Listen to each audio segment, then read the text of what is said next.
तो फिल्म की शुरुआत में हम पूरे शहर को क्रिसमस की वजह से सजा हुआ देखते हैं। सारे घर चमकती दमकती नजर आ रही थी। जो नजारा बेहद ही खूबसूरत लग रहा था। यही एक घर ऐसा था जो सजा हुआ नहीं था, जिस घर में हम 3 बच्चों के साथ उनके डैड को देखते। बच्ची अपने डैड से नाराज हो रही थी और साथ ही काफी उदास भी थी, क्योंकि आज क्रिसमस के दिन भी वो अपने बच्चों के साथ वक्त गुजारने की बजाय काम पर जा रही थी। उनकी बातों से हमें पता चलता है कि बच्चों की माँ की मौत हो गई है और अब उनके डैड भी जा रहे हैं। तो उनका ख्याल रखने के लिए एक बूढ़ी औरत को बुलाया जाता है जो उनकी देखभाल करे। अब बच्चों की उदासी दूर करने के लिए वो बूढ़ी औरत उन्हें एक प्यारी सी कहानी सुनाती है, बिल्कुल वैसी ही जैसे मैं आपको सुना रही। कहानी एक छोटे बच्चे की है जो एडवेंचर पे गया था, मतलब अपने सफर पर, जो खूबसूरत होने के साथ साथ काफी कठिन भी था। तो अब उस कहानी में हम बर्फीले इलाके में एक काफी बड़ा जंगल देखते हैं जो बर्फ से ढका हुआ था। यही वो बच्चा निकोलस अपने डैड के साथ रहता था। ये दोनों जब लकड़ियां काटने जंगल में जाते हैं तो सामने से एक काफी बड़ा भालू इन्हीं की तरफ आ रहा था। देखकर ही दोनों काफी डर जाते हैं और भागकर वापस अपने घर आ जाते हैं। यहाँ हमें पता चलता है कि निकोलस ने अपनी मॉम को बचपन में ही खो दिया था। साथ ही उनकी माली हालत भी काफी खराब थी। वो काफी गरीब थी, क्योंकि ना तो उनके पास खाने के लिए ज्यादा सामान है और ना ही पैसे कमाने का कोई जरिया है। एक रात निकोलस अपने डैड को कहता है, चले पापा आज मुझे कोई कहानी सुनाए जो बहुत मजे की। तब उसके डैड उसे उसकी मॉम की ये कहानी सुनाती है कि काफी सालों पहले तुम्हारी मॉम ने इन बर्फीली चोटियों को पार किया। वहाँ 2 सोते हुए मॉन्स्टर थे जो दरअसल पहाड़ी थी। तुम्हारी मॉम उनके बीच से निकलकर दूसरी तरफ गई, जहाँ एक अलग ही नस्ल के लोग रहते हैं जिन्हें एल्व्स कहा जाता है, और वो एल्व्स का गांव था जिसका नाम एल्फिम था। एल्व्स दरअसल होती तो इंसान ही है, बस उनकी शक्ल सूरत थोड़ी सी अलग होती है, मतलब उनके कान थोड़े सी नुकीले और लंबी होती है। वो एल्व्स लोग कोई आम नहीं थे, बल्कि उनके पास जादुई शक्तियाँ थी। उन्होंने तुम्हारी मॉम के साथ काफी अच्छा बर्ताव किया, काफी अच्छे से उनका वेलकम किया, और फिर जब तुम्हारी मॉम वापस लौटी तो उनके पास बहुत सारी चॉकलेट्स और खिलौने थे जो आसपास के लोगों में हमने बांट दिए, जिससे हर तरफ खुशियां फैल गई। इसी दौरान उन्होंने कमरे में किसी जानवर की होने का एहसास होता है। तब उसके डैड उस जानवर को मारने के लिए कुल्हाड़ी उठाकर उसे ढूंढने लगते हैं, मगर देखते हैं कि वो जानवर तो एक छोटा सा चूहा है जिसे मारने की उसके डैड बहुत कोशिश करते हैं, मगर हर बार वो बचता रहता है। जिसके बाद वो चूहे को निकोलस के कहने पर छोड़ देती, क्योंकि वो छोटा सा चूहा उसे बहुत ही प्यारा लग रहा था और वो उसके साथ दोस्ती करना चाहता था। फिर अगली सुबह निकोलस उसका नाम भी रख देता है। वो उससे बात करने की कोशिश करता है और चूहे को भी कहता है कि तुम भी बोलो, जिस पर उसके डैड कहते हैं बेटा चूहे नहीं बोल सकती। जिसके बाद दोनों बाप बेटी राजा के महल में जाती है, क्योंकि आज उन्होंने अपने गांव के रहने वाले हर इंसान को बुलाया था। राजा उन सभी को बताती है कि मैंने उम्मीद के साथ साथ जीने का मकसद भी खो दिया है, और जो इंसान मुझे उम्मीद के साथ साथ जीने का मकसद लाकर देगा तो उसके बदले में मैं उसे माला माल कर दूंगा। अब जो कहानी निकोलस के डैड ने उसे सुनाई थी वो अब पूरे ही गांव में फैल गई थी, जिससे लोगों को लग रहा था कि एल्व्स का गांव एल्फिम सच में पाया जाता है, जहाँ जाकर वो राजा के लिए खुशियाँ, उम्मीद और जीने का मकसद ला सकते हैं, जिसके बदले में राजा उन्हें माला माल कर देगा और वो अमीर बन जाएंगे। गाँव के कुछ लोग निकोलस के डैड से मिलने आते हैं और उन्हें अपने साथ चलने का कहती है, जिसमें वो एल्फिम गांव को ढूंढेंगे और राजा के दिए हुए इनाम से अमीर हो जाएंगे। तो अब अपने सारे हालात गरीबी को देखकर उसके डैड भी उनके साथ जाने के लिए मान जाते हैं। ये बात जब वो निकोलस को बताते हैं तो वो उदास हो जाता है, मगर वो उसे तसल्ली देते हुए कहते हैं, मैं वादा करता हूँ बेटा 7 से 8 दिन में मैं वापिस आ जाऊंगा और मेरे आने तक तुम्हारा ख्याल मेरी बहन रखेगी। फिर जब उसके डैड की बहन घर आती है तो वो उसके डैड के सामने तो काफी अच्छी अच्छी बातें करती है, बहुत अच्छे से पेश आती है, मगर जब उसके डैड जाती है तो वो अपना रंग दिखाने लगती है। वो पूरे घर पर कब्जा करके निकोलस के साथ काफी बुरा करती है। वो उसका सामान देकर घर से बाहर निकाल देती है। सामान में निकोलस की एक गुड़िया भी थी जो सब्जी की बनी हुई थी। वो उसे बेहद ही प्यारी थी, क्योंकि उसकी मॉम ने वो बनाई थी, जो उनकी आखिरी निशानी थी। Look, it's got a face. Oh. बाहर आने के बाद निकोलस अपने लिए एक टेंट लगाता है और अपने चूहे दोस्त के साथ रात बाहर ही गुजारता है। अब काफी दिन हो गई थी, मगर अभी तक उसकी डैड वापस नहीं आई थी, जिससे वो भी अब अपने डैड के वापस आने की उम्मीद खो चुका था। उसे लग रहा था कि कहीं उसके डैड के साथ कुछ हो ना गया हो। फिर अब खाने की तंगी तो उन्हें पहले से ही थी, मगर एक दिन उसके डैड की बहन उसे काफी मजेदार सूप बना के देती है, जिससे काफी मजे लेकर निकोलस पीता भी है। मगर तभी वो बताती है कि ये सूप मैंने तुम्हारी गुड़िया से बनाया, जिस उसे काफी गुस्सा आ गया था, इसलिए वो उस पर चिल्लाने लगता है। मगर अब तभी निकोलस की नजर अपनी जलती हुई टोपी पर जाती है जो उसकी मॉम ने ही बनाई थी। तो वो जल्दी से टोपी लेकर बाहर आता है और बर्फ में उसे लगाकर आग बुझा देता है। वो देखता है कि टोपी पर एक नक्शा बना हुआ है और ये नक्शा बिल्कुल वैसे था जैसे उसकी डैड ने उसे कहानी सुनाई थी, जिससे वो समझ जाता है कि उसकी मॉम की कहानी सच्ची थी। एल्फियम का गांव सच में पाया जाता है जहाँ जादू है, तो इसीलिए अब वो ये फैसला करता है कि मैं भी उस गांव में जाऊंगा। और फिर अगले ही दिन वो अपने साथी चूहे के साथ अपने सफर पर निकल जाता है। सफर के दौरान वो चूहे को नए नए अल्फाज सिखा रहा था, हालांकि उसे पता भी था कि बोल नहीं सकता। पूरा एक दिन का सफर तय करने के बाद वो एक गाँव में पहुँचता है जहाँ उसकी मुलाकात एक बूढ़ी औरत से होती है जो उसे वापस जाने का कहती है और ये भी कि तुम्हारी मेहनत बेकार जाएगी, एल्फियम नहीं पाया जाता, उसकी तलाश में ऐसे जगह जगह मत भटको। मगर वो उसकी बात नहीं मानता और अभी भी अपना सफर जारी रखता है। कुछ और दिन का सफर करने के बाद वह गुफा में पनाह लेता है। वहाँ भी बर्फ थी तो पत्थर को रगड़कर वो आग जलाता है और फिर दुआ करने लगता है कि अगर जादू सच में पाया जाता है तो मेरा चूहा बोलकर दिखाए। और फिर तभी सच में उसका चूहा बोलने लगता है, जो देख निकोलस काफी चौंक जाता है।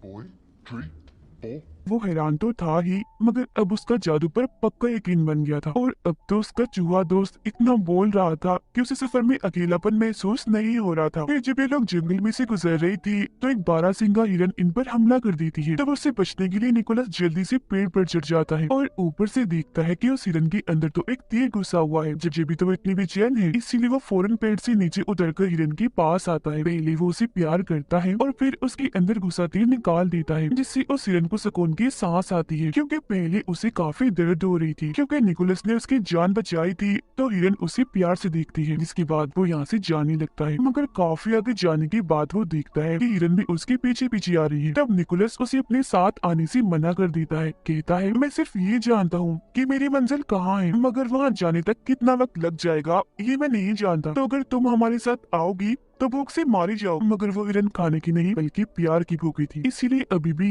वो उसका पीछे नहीं छोड़ती। निकोलस उसे अपने ग्रुप में शामिल करके अपनी मर्जी से उसका नाम रख देता है। वो नाम एक जगह का था जहाँ जाना उसे काफी पसंद था। फिर अब वो आगे का सफर हिरन पर बैठ कर करता है The very pointy mountain. और दो सोते हुए मॉन्स्टर्स के पास पहुंच जाता है जो असल में पहाड़ी थी। ये बात उसकी मॉम की कहानी में उसके डैड ने भी सुनाई थी, तो इसका मतलब ये होगा कि इसके पीछे ही एल्फियम गांव है। मगर जब भी तीनों पहाड़ों को पार करके दूसरी तरफ जाते हैं तो इन्हीं वहाँ बर्फीली हवाओं के अलावा और कुछ नहीं दिखता। और तभी निकोलस बेहोश होकर गिर जाता है, क्योंकि काफी दिनों से उसने कुछ खाया नहीं था और साथ ही यहाँ ठंड भी बहुत थी। मगर तभी इधर एक बच्ची अपने दादा के साथ आती है। ये दोनों एल्फ्स थे। वो बूढ़ा आदमी जब निकोलस को बेहोश देखता है तो उसके पास आता है और जब वो ये देखता है कि ये तो एक इंसान है तो वो उसकी मदद करने से मना कर देता है। मगर तभी बच्ची बोलती है हमें किसी को भी ऐसी मुसीबत में नहीं छोड़ना चाहिए। कोई भी जरूरतमंद हो जिसे मदद चाहिए हमें हर हाल में उसकी मदद करनी चाहिए, फिर चाहे वो कोई भी हो, एल्फ हो या इंसान हो। जो बात सुनकर उसकी दादा निकोलस पर एक जादू करते हैं जिससे वो फौरन होश में आ जाता है। और बूढ़े आदमी ने उस पर यकीन का जादू किया था, जिसका मतलब था कि अब निकोलस जिस जिस चीज पर यकीन करेगा और यकीन के साथ उसे सोचेगा तो वही होने लगेगा, मतलब कि वही यकीन उसे दिखने लगेगा। निकोलस उन्हें बताता है कि मैं यहाँ अपने डैड को ढूंढने आया हूँ जो एल्फियम की तलाश में निकले थे मगर वापस नहीं आए। जिसके बाद वो उनसे पूछता है अच्छा अब आप ही बता दें एल्फियम कहाँ है। जिस पर बच्ची बोलती है कि अभी हम एल्फियम के बाहर ही खड़े हैं, मगर उसी तो वहाँ बर्फ के अलावा और कुछ भी दिखाई नहीं दे रहा होता। तो बूढ़ा आदमी उसे कहता है तुम यकीन करो और फिर सोचो। और जब निकोलस यकीन करता है और ये सोचता है कि मेरे सामने एल्फियम गांव है तो उसे अब की बार सच में एल्फियम गांव दिखने लगता है। अंदर आने के बाद ये लोग एक खुफिया रास्ते से उसे एक पार्टी में लेकर जाते हैं जहाँ सब लोग नाच रहे थे और खाने की मजे मजे की चीजें भी इधर पड़ी हुई थी, जिनमें मीठी और बच्चों की चीजें ज्यादा थी, क्योंकि आज दरअसल यहाँ क्रिसमस होती है। चूहा तो यहाँ का माहौल देखकर बहुत ही खुश होने लगता है और खाने की चीजों में घुसकर खूब मजे करता है। मगर तभी इसी बीच एल्फ्स की रानी वहाँ आ जाती है और सब कुछ तबाह कर देती है, क्योंकि उसने सबको पार्टी करने से मना किया था। वजह ये थी कि सभी एल्फ्स काफी दुखी थे क्योंकि इंसानों ने उन्हें धोखा दिया था। वो एक एल्फ बच्ची को अगवा करके अपने साथ ले गई थी। ये सुनकर निकोलस उठता है तो रानी उसे देखकर और भड़क जाती है, कहती है ये क्या, अभी अभी भी हमारे गाँव में एक इंसानी बच्चा है, ये क्या हो रहा है इधर। वो निकोलस से पूछती है क्या कर रहे हो यहाँ, और वैसे तुम इधर आए ही क्या करने हो? एक और बच्चा चुराने आई हो? जो सुनकर निकोलस उन्हें बताता है, नहीं रानी जी, मैं किसी बच्चे को अगवा करने नहीं आया, बल्कि अपने डैड को ढूंढने आया हूँ, क्योंकि वो एल्फियम गांव की तलाश में निकली थी। और आप फिक्र मत कीजिए, मैं आपसे वादा करता हूँ कि वो एल्फ बच्चा जिसे इंसान अगवा करके ले गई है, उसे मैं वापस जरूर लेकर आऊंगा। मगर रानी उसकी एक नहीं सुनती और सजा देने के लिए उसे एक मीनार की चोटी में कैद कर देती है। यहाँ उसकी मुलाकात एक उड़ने वाली एल्फ से होती है, जो दरअसल एक एल्फ परी थी। उसे पटाखे फोड़ने का बहुत शौक था। उसके पास जादू था जिसकी मदद से वो हवा में पटाखे फोड़ा करती थी, और एक अच्छी बात, वो हमेशा सच बोलती थी। अब निकोलस उसे बताता है कि मेरी मोम भी यहाँ एल्फियम आई थी, उनके साथ तो यहाँ के लोगों ने बहुत अच्छा सलूक किया था, काफी अच्छे से उनका वेलकम किया था। मगर रानी ने तो मुझे यहाँ इस मीनार में कैद कर दिया है और मुझे अपने डैड को ढूंढना है, तो प्लीज मेरी मदद कर दो ना यहाँ से निकलने में। इस पर वो मान जाती है। मगर तभी इधर एक काफी बड़ा मॉन्स्टर आ जाता है, जो पहले सो रहा था और अब इन दोनों की आवाजों से उसकी आंख खुल गई थी। वो जैसे एक इंसान इन निकोलस को यहाँ देखता है तो उसे पकड़ लेता है, क्योंकि वो उसे खाने का सोच रहा था, जो देखकर तो निकोलस की हालत खराब हो जाती है। तो वो परी एल्फ उसकी जान बचाने के लिए मॉन्स्टर के मुंह में एक जलता हुआ पटाखा डाल देती है, जिससे वो मॉन्स्टर किसी गुब्बारे की तरह फट जाता है और वो निकोलस को लेकर यहाँ से उड़ जाती है। वो दोनों फिर एक घर की छत पर आके गिरते हैं, जिन्हें रानी की गार्ड देख लेती है। तब उनसे बचने के लिए वो निकोलस को यहाँ से ले जाने लगती है। इसी भागम भाग में निकोलस एक क्लास में घुस जाता है, जहाँ की टीचर एक इंसान को देखकर काफी हैरान थी और फौरन गार्ड्स को यहाँ बुलाने लगती है। मगर तभी वो टीचर को समझाता है कि आप इंसानों को इसीलिए बुरा समझती है ना कि वो एल्फ बच्चे को अगवा करके ले गई। मैं वादा करता हूँ कि उस बच्चे को वापस जरूर लेकर आऊंगा। जो सुनकर वो टीचर निकोलस को एक खुफिया रास्ते से भगा देती है। इतनी ही देर में इधर उसके हिरन दोस्त भी आ गई थी, जिस पर निकोलस और एल्फियम परी बैठकर यहाँ एल्फियम गांव से निकलने लगती। जिस दौरान गार्ड भी उनका पीछा कर रही थी। तब उनका ध्यान भटकाने के लिए एल्फ परी बार बार पटाखे फोड़ने लगती है। मगर जब वो देखती है कि बाहर जाने का दरवाजा बंद हो रहा है, तो वो खुद अंदर ही रुककर निकोलस को यहाँ से भगा देती। काफी मीलों का सफर तय करने के बाद भी निकोलस को उस अगवा हुए एल्फ बच्चे का कोई नामो निशान नहीं मिलता। फिर जब वो गॉड से दुआ करता है कि मुझे कोई रास्ता दिखाएं, तो तब उसे जंगल में एक गोल्डन रंग की रस्सी बंधी हुई दिखती है, जिसका पीछा करने पर वो एक पिंजरे तक पहुंचता है। इसमें और कोई नहीं बल्कि वो एल्फ बच्चा कैद था। अब इससे पहले वो उसे यहाँ से निकालता, तब इधर कुछ लोग आ जाते हैं, जिनमें निकोलस की डैड भी थी। वो अपने डैड से गले मिलता है और कहता है कि हमें इस एल्फियम बच्चे को वापिस छोड़ना होगा, जिस पर उसके डैड समेत सब लोग मना कर देते हैं। कहते हैं कि नहीं, हम इसे वापस नहीं दे सकते, क्योंकि हो सकता है कि राजा इसे देखकर खुश हो, इससे उन्हें उम्मीद और जीने का मकसद मिले, जिसके बदले में वो हमें ढेर सारा पैसा देंगे। तो इसीलिए अब ये निकोलस को भी पेट से बांध देते हैं। उसे उसके डैड ही बांध रहे थे, जिस दौरान चूहा उनसे बोल रहा था, उन्हें ऐसा करने से मना कर रहा था। अब चूहे को बोलता हुआ देखकर वो भी काफी हैरान थी। सबके सोने के बाद उसके डैड उसके पास आते हैं और वो निकोलस के साथ साथ उस एल्फ बच्चे को भी पिंजरे से आजाद कर देते हैं और बताते हैं कि उन सबके सामने मैं तुम्हारी मदद नहीं कर सकता था, इसीलिए मैंने तुम्हें बांध दिया था। अब इससे पहले वो यहाँ से निकलते सारे लोग जाग जाते हैं और तीरों से उन पर हमला कर देते हैं। अब हिरन के ऊपर निकोलस और वो एल्फ बच्चा बैठा हुआ था। हिरन के पीछे एक बग्गी बंधी हुई थी, जिसमें उसके डैड बैठी हुई थी, जिस वजह से हिरन भी से नहीं दौड़ पा रही थी। तभी निकोलस को याद आता है कि मुझ पर तो यकीन का जादू हुआ है, इन्हें मैं जो भी यकीन करके सोचूंगा वो पूरा हो जाएगा। तो वो हिरन पर हाथ रखकर उसे उड़ने का कहता है। हिरन थोड़ा सा ऊपर उड़ती तो है, मगर वजन ज्यादा होने की वजह से वो काफी ऊपर नहीं उड़ पाती और वापिस से नीचे आ जाती। ये देखकर उसके डैड अपने बेटे निकोलस की जान बचाने के लिए अपनी बग्गी की रस्सी काट देते हैं और जाकर एक खाई में गिरते हैं, जिससे उनकी मौत हो जाती है। जो देख उसे काफी दुख होता है। और इसके बाद हिरन निकोलस और अगवा हुए एल्फ बच्चे को एल्फियम पहुंचा देती है। अब क्योंकि निकोलस ने अपना वादा पूरा कर दिया था, यानी उस बच्चे को वापस लाने का, तो ये देखकर एल्फियम की सारे लोग काफी खुश हो जाती है और उस बच्चे का डैड निकोलस को ढेर सारे खिलौने देता है, जिससे उसे बहुत खुशी मिलती है। मगर खिलौनों को देखकर उसे ख्याल आता है कि क्यों ना मैं भी क्रिसमस के मौके पर सब बच्चों में खिलौने और चीजें बांट कर खुशियाँ फैलाऊं। इसलिए वो सभी एल्फ से कहता है कि आप यहाँ जो कुछ भी बनाते हो, इन्हें खिलौने खाने पीने की चीजें मेरे लिए आप वो बहुत सारे बना दी, ताकि मैं उन्हें बच्चों में बांटकर खुशियाँ फैला सकूं। तब उसकी ये बात सुनकर सारे लोग खिलौने और खाने पीने की चीजें, चॉकलेट्स, कैंडीज वगैरह बनाने में लग जाते हैं और बहुत सारा सामान वो बना भी लेते हैं, जिसे काफी बड़े थैले में डालकर निकोलस को देते हैं, जो लेकर वो यहाँ से जाने लगता है। अभी वो थोड़ा आगे गया ही था कि तब इधर रानी आ जाती है और उसे रोकने के लिए अपना जादू करती है और उसे उल्टा लटका देती है, क्योंकि वो इंसानों को पसंद नहीं करती थी। उसका मानना था था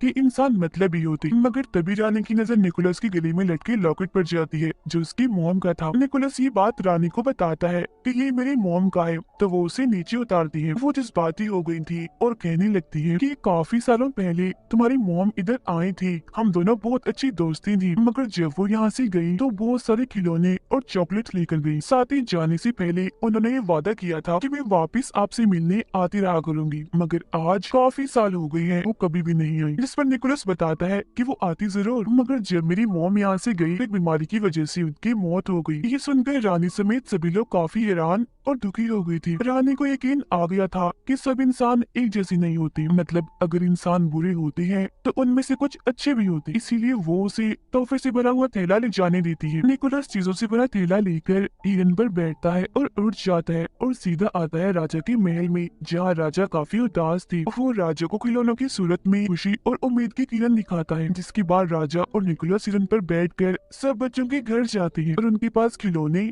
और चॉकलेट्स कैंडीज रखते हैं, क्योंकि जब बच्चे सुबह उठकर अपने खिलौने देखकर खुश होंगे तो बच्चों की वो खुशी ही राजा के लिए उम्मीद की किरण होगी। सब बच्चों को खिलौने बांटने के बाद राजा निकोलस से कहती है कि मेरे लिए काम करोगी, हर साल ऐसे ही तुम्हें खिलौनों की सूरत में बच्चों को खुशियाँ और उम्मीद देनी होगी, और इस काम में मैं भी तुम्हारा साथ दूंगा। और साल का वो दिन होगा क्रिसमस का दिन, जिस पर वो मान जाता है। इसके बाद निकोलस अपने डैड की बहन के पास जाकर उन्हें भी चॉकलेट्स देता है और उड़ जाता है। उसे उड़ता हुआ देखकर वो काफी हैरान भी थी और अब उसे भी जादू पर यकीन हो गया था। अब ये प्यारी सी कहानी इधर ही खत्म हो जाती है, जो सुनकर वो तीनों बच्चे काफी खुश हो जाती है। ये नहीं शुरुआत वाले जिन्हें बूढ़ी औरत कहानी सुना रही। फिर जब वो नीचे आती है तो देखती है कि उनका पूरा घर क्रिसमस की लाइट्स और पेड़ों से सजा हुआ है, जो देखकर उन बच्चों की खुशी का तो कोई ठिकाना ही नहीं रहता। फिर जब वो बूढ़ी औरत बाहर जाने के लिए अपनी टोपी पहनती है तो बच्चों को उनके बड़े से नुकीले से कान दिख जाते हैं, जो देख वो समझ गई थी कि ये भी एक एल्फ ही थी। और बाहर जाकर वो बूढ़ी औरत आसमान में अपने जादू से पटाखे फोड़ने लगती है, जो देख हम समझ जाते हैं कि ये और कोई नहीं बल्कि एल्फ परी है जो सच बोला करी। तो ये कहानी हमें बहुत सारे सबक देती है, यानी हमें हमेशा ही खुशियों को बांटते रहना चाहिए और दूसरों की मदद करनी चाहिए, फिर चाहे वो क्रिसमस का दिन हो या कोई भी। और हमें बुरों के साथ भी अच्छा करना चाहिए और हमेशा हर चीज के होने का यकीन रखना चाहिए। इसी के साथ ही ये प्यारी सी कहानी इधर ही खत्म हो जाती है।